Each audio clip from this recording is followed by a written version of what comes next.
Good evening. Welcome to NDWG Democratic TV. Tonight, the past actions shape our future.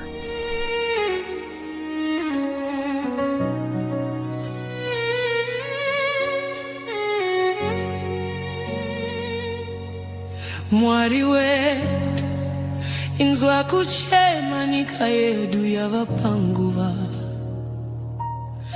takamira pamugano wera mangwana. Good afternoon, good evening, good morning, wherever you are in the world, and welcome to NDWG Global TV. This is where we hear the voices on the ground and what a real conversation about the real Zimbabwe. And this afternoon, we are tackling a very critical issue, the Constitutional Amendment Bill number 3, and also a bigger question is Zimbabwe truly independent? And joining me this afternoon is a passionate and civil rights activist, Becky, whose journey spans grassroots activism, labor movements, and opposition politics. Becky, welcome to NDWG Global TV. Thank you very much, Mr. Tagazuda. Let's start with your journey, where you were born in Beitbridge West. Take us through your early life and what shaped your path to activism. Okay. Thank you very much, Mr. Tagazuda. I am Becky Mpilombedzi. I was born in Beitbridge, it's Beitbridge West, in a village called Toporo. My father actually is a war veteran. He was in the world liberation struggle with the Zanla forces. Actually, they are the pioneers of the struggle here in Matabeleland South, where he came from school in Manama Secondary School. They were the early children who ran away from school to go to the liberation struggle of the 70s. Then as I grew up, I would hear the history as my father told me how they fought the white minority rule. He was so passionate about a good Zimbabwe, a Zimbabwe where people would thrive at all endeavors. He was someone who grew me with that love of the country. The funny part, he loved the leader of the political party, ZANU-PF, Mr. Mugabe. He would idolize him, actually. So then I grew up, then I went to school at high school. I was at Tongwe Secondary School. Then I went to Foundation College, where I did some marketing studies there. Then from there, I did my civil rights activism. Actually, when I was working at the SPA, where I worked at the bakery there, I was one of the representatives of the Workers' Committee there. I would work hand in hand with the Zimbabwe Congress of Trade Unions in standing for the rights of the workers. We won quite a landmark cases to do with the workers' rights in the labor unions there. Then I also served in the United Movement for Devolution. I also served in the Movement for Democratic for Change from 2013 to around 2018.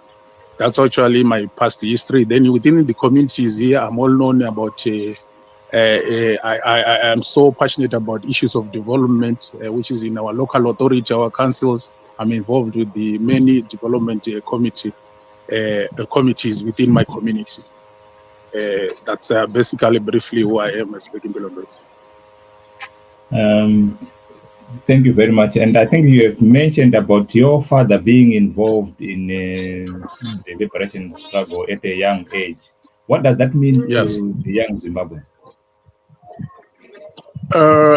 It actually imparts the mentality that Zimbabwe was founded on a struggle which was more of the main agenda of the struggle. There was wanting to free the black people, wanted to give freedom black people across all ethnicity, across all tribes, across all spheres or professions. within the society. It was when I listened to what they wanted to achieve, it was actually social freedom and economic freedom to be able to decide wherever they are, to be able to even vote for whoever they would feel they want to be in power, to be able to decide within their leadership, within their communities, to even decide about their resources within their communities. That was like the gist of the matter. They were talking about land. They were saying land had to belong to the black man, and regardless of whether the status of that black man, it did not matter. That's actually what I see the meaning is. And whenever I speak with the young generation, I always tell them the meaning of what our fathers went to war for has been lost. My father grew up telling me that this is what we want to achieve. We wanted social equality across all social backgrounds.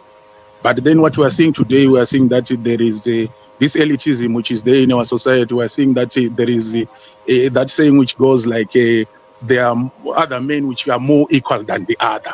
That's what we are facing in Zimbabwe. So I always tell them that we by all means try unite on the principle that let's all be equal, be it to the justice system, we must be equal, be it economically in our jobs, be it in our investments, whether we want to invest, whether we want to venture into entrepreneurship. We must not find this partisan way of being served by the government in place. I think in general, that's how I kind of relate with the youth of today as I tell them about the history of my father and myself as I grow up. Thank you very much, Becky. I just want to ask you. This is personal to you. Your father fought in the ZANU forces. Yes, and he idolized the leadership of ZANU in the form of Robert Mugabe. And now you are in the opposition politics. What drew you to the opposition politics? Sorry? What drew you to opposition politics? What drew me to opposition politics was like what was being said by my father and what I was experiencing as the youth of the times after the 1980 independence. There were two things apart. My father was saying this. My parents were saying this. Then what I was experiencing as a youth was totally different from what they were saying and what they meant about when they saying we fought this struggle. So it was like when as I got old, I got to question myself. Issues such as there were times when they were given the 50,000 Zimbabwean dollars. It was very valuable by the time they were given. And I believe if the economic policies of the time when the people were given that 50,000 remained at the same, remained consistent until today as they were the same economic policies, maybe that the other installments which they get in each and every month as always would actually be having value even today. But it has already collapsed. Those pensioners are actually getting next to zero right now. So I'm like, what was the purpose of the struggle then? When my father was saying the struggle was to empower the citizen of Zimbabwe, was to empower every child, was to empower everyone. You find that you go to school, after you finish school, you want to prosper within your vicinity without getting out of the country, without maybe going to America or to South Africa. You want to prosper where you are in Beitbridge, whatever you were trained in, you want to prosper where you are. But you cannot prosper because the economic policies are not conducive. We see it now. You find that once you study, after studying, you are told, now you have to go look for a job somewhere. So those things are the things which actually forced me to say, I have to do opposition politics, because what my father went to war for is not what is happening on ground, is not what we are facing on a daily basis. More poverty is thriving. There is so much social inequality. We're finding that corruption is embraced. We're finding that the same systems like the labor abuses, which the people of the time would talk about. They were saying the white people would beat you up if you did not go to work. You would be punished so severely for maybe wanting to to have your own business, etc. Then I find a youth who goes to within my vicinity here in my community, if they are Chinese who have invested, you find the youth, they go to work there. When the month ends, they're given slavery wages. Then after that, whenever they complain, you find that they can be dismissed to willy-nilly, and nobody can question about it. You find that they can be abused in simple issues. You find that someone was killed just because he was shot at, just because he went to the China boss there and he asked for his overtime. You see now. So to me, on its own, that's actually what pushes me to be an opposition activist. That's what pushes me to say we need to correct this. Maybe my father had a good heart for this country. Sadly, he passed on by 1999. Maybe he had a vision for this country, but then that vision is not lived up to by people who are still surviving today within these ZANLA forces. Thank you very much. Let's now get into today's the heart of today's conversation, Bill number 3. Thank you.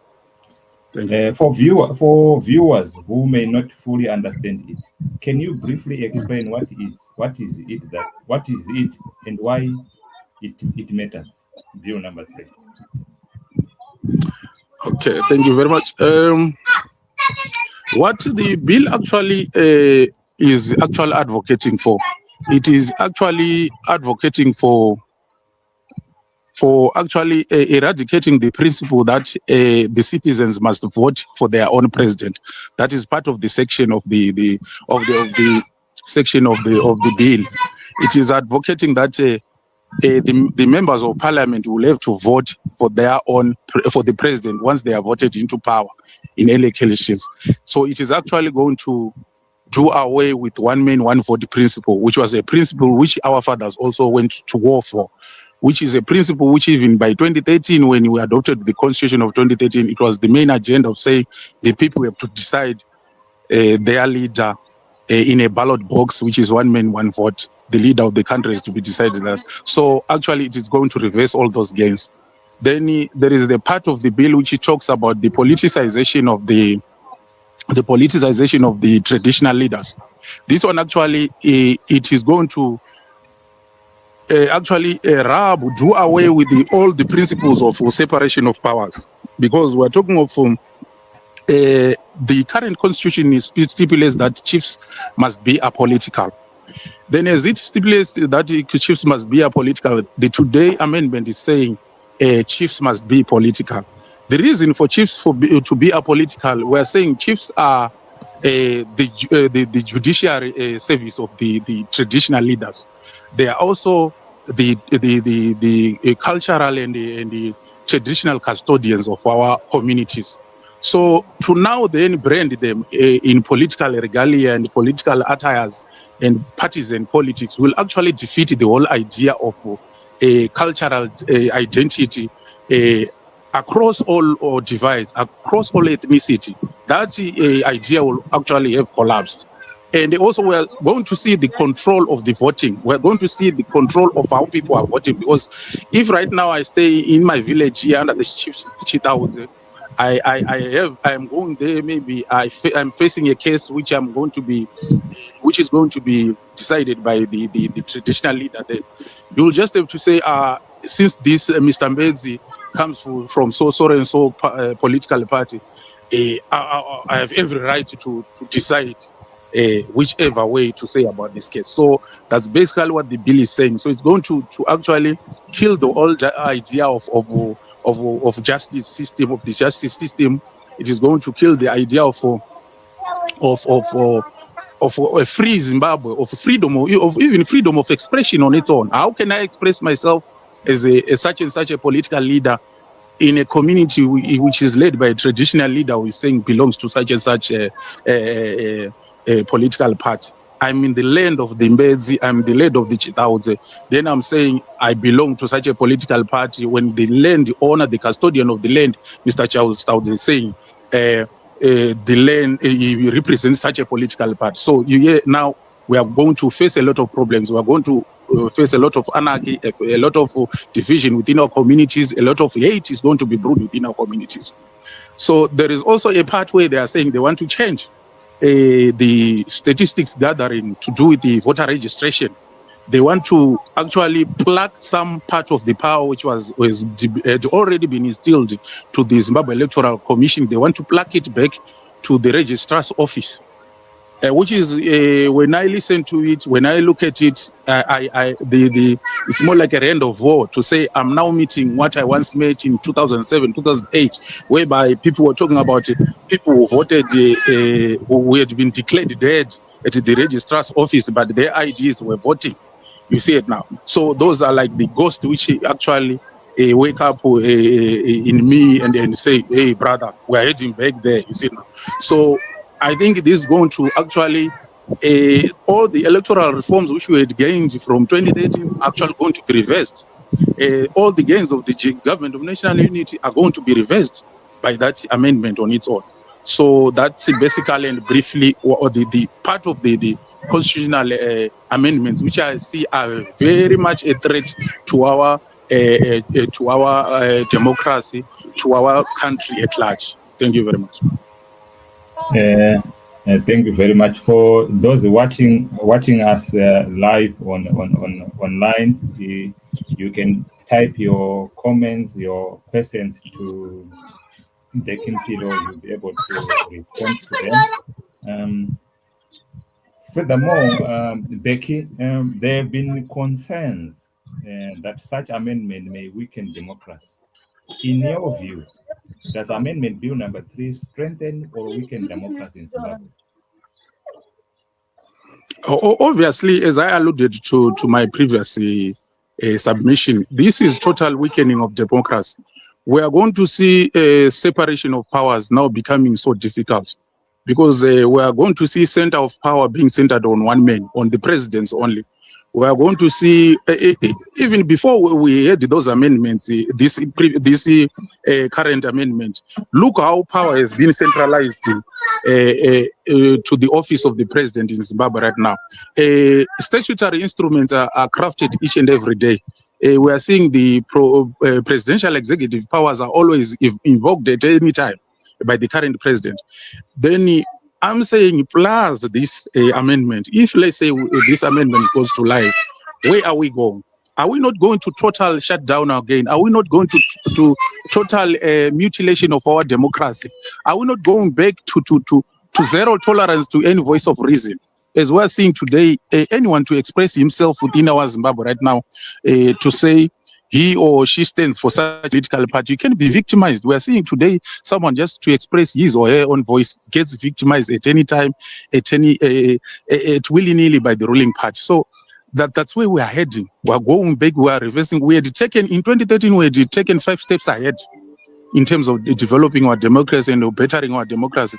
But today we are taking, I think, 15 or 20 steps backwards. And I believe eventually we might find the president actually tearing apart the constitution into half, totally declaring that he is no longer going to allow for any multi-party democracy in the land. We are going to one-party state as we are speaking. It's as simple as that. Thank you very much, Becky. Now let's come. You are on the ground. Yes. This program is about voices on the ground. From your engagement with the ordinary Zimbabweans, workers, youth, rural communities, what are people saying about the governance and independence of Zimbabwe? Actually, in the ground, there is some sense that people have been given that the notion that the independence on its own is just the day, the 18th of April, and one is to just recite what happened in the past. It's like the general populace understanding of independence.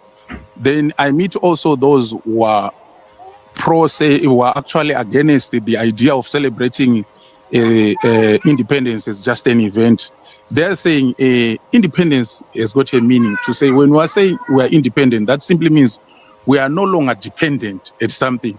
That's the simple definition of it. So we ask, it's like the community says, you are saying we are independent. Here in Bedbridge, people depend mostly in the rural areas or even in town. We depend on imports. Almost anything you want bread, you want flour, you want basic things, basic food, you have to import. But then we are the same country which is saying we are independent. So now the meaning of independence has been lost. That's generally what the populace say.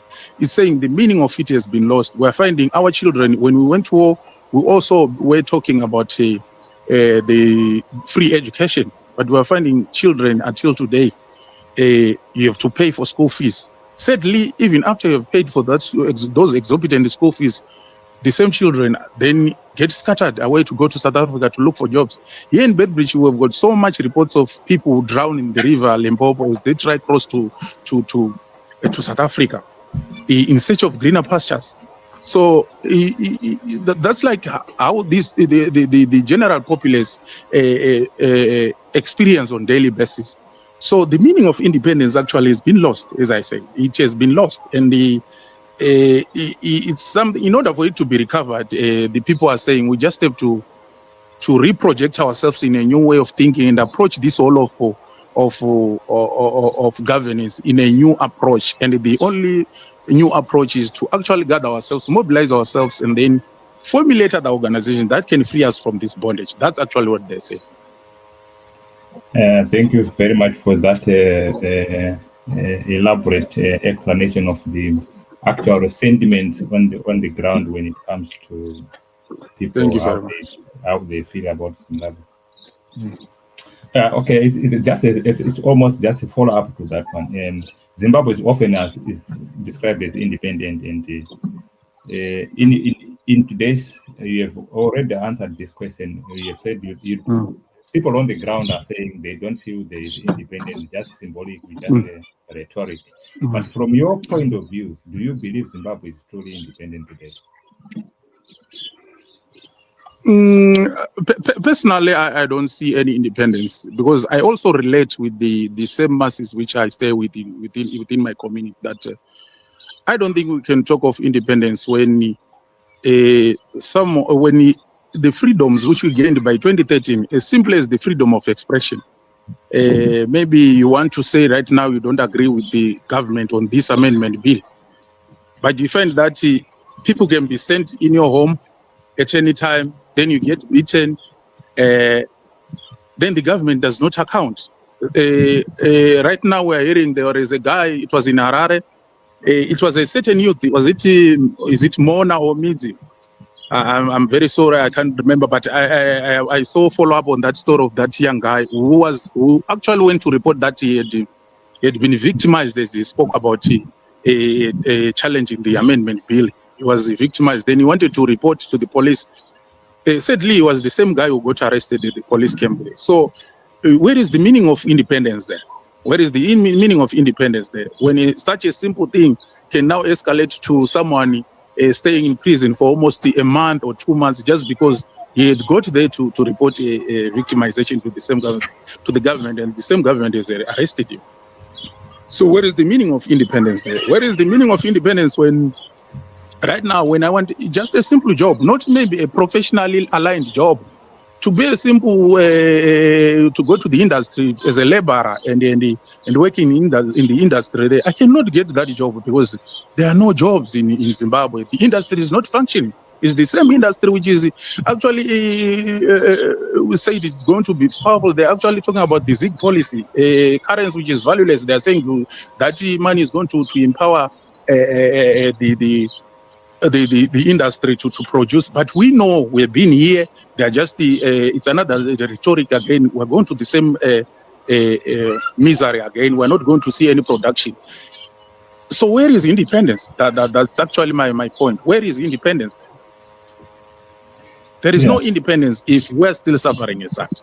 That's my approach.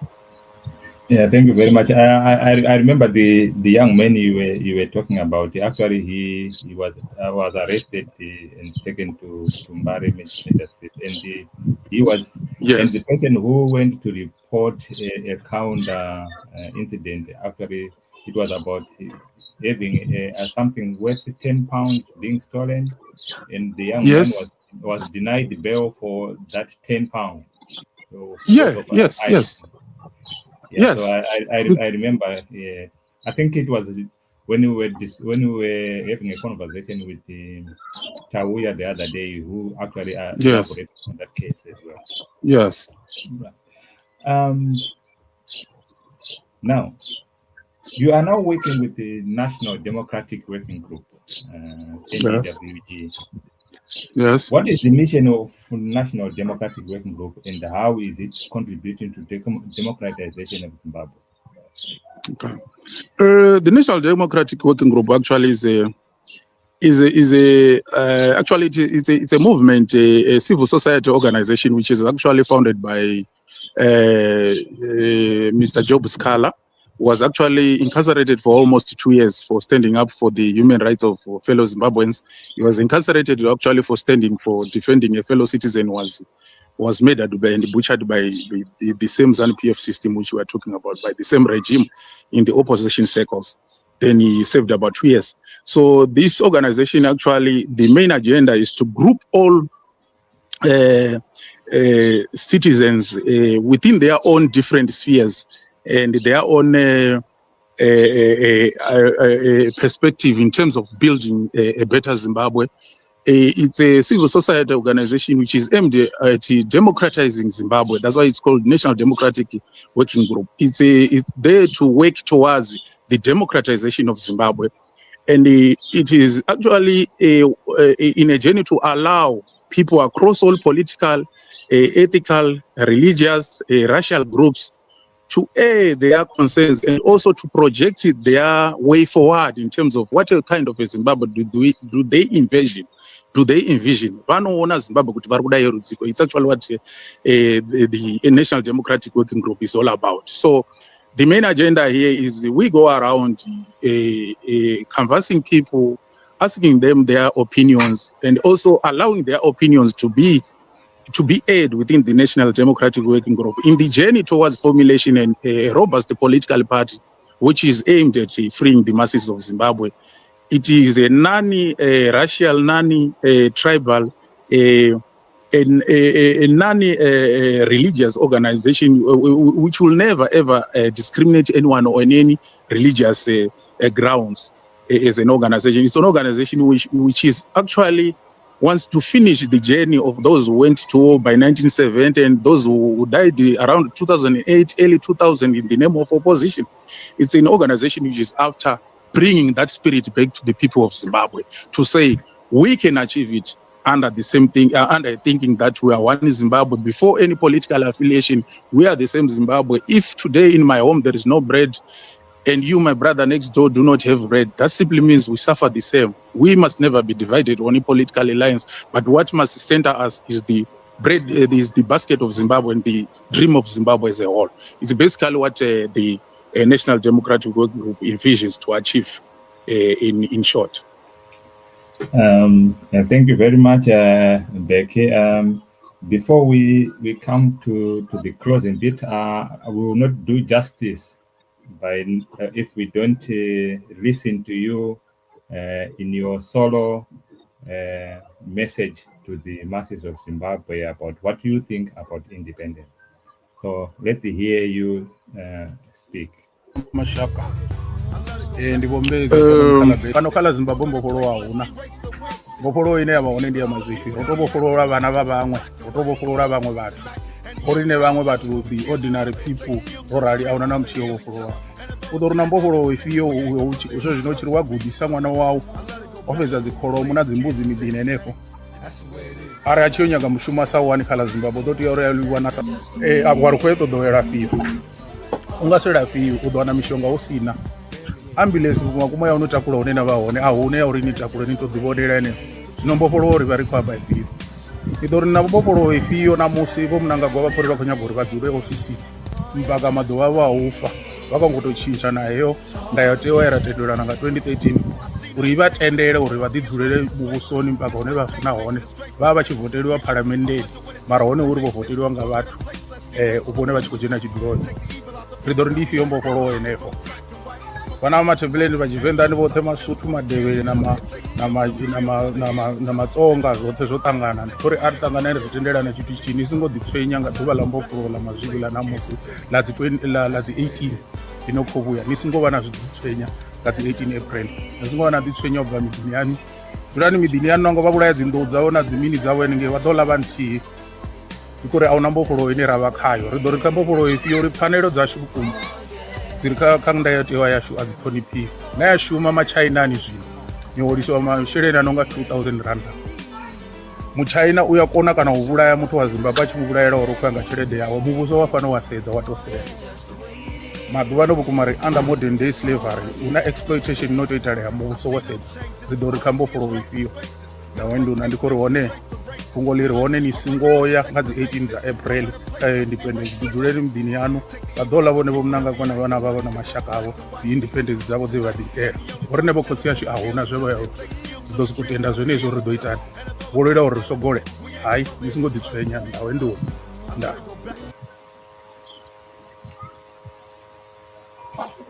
Right.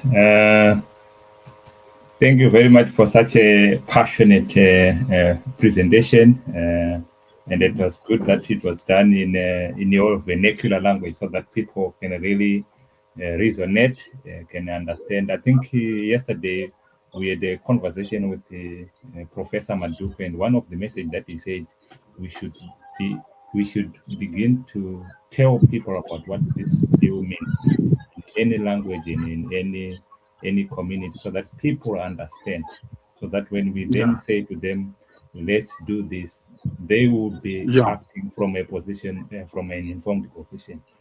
So, exactly. Yeah, before we close, I want you to give, what message do you have for Zimbabweans at home, Zimbabweans in the diaspora, those in authority and those in the opposition?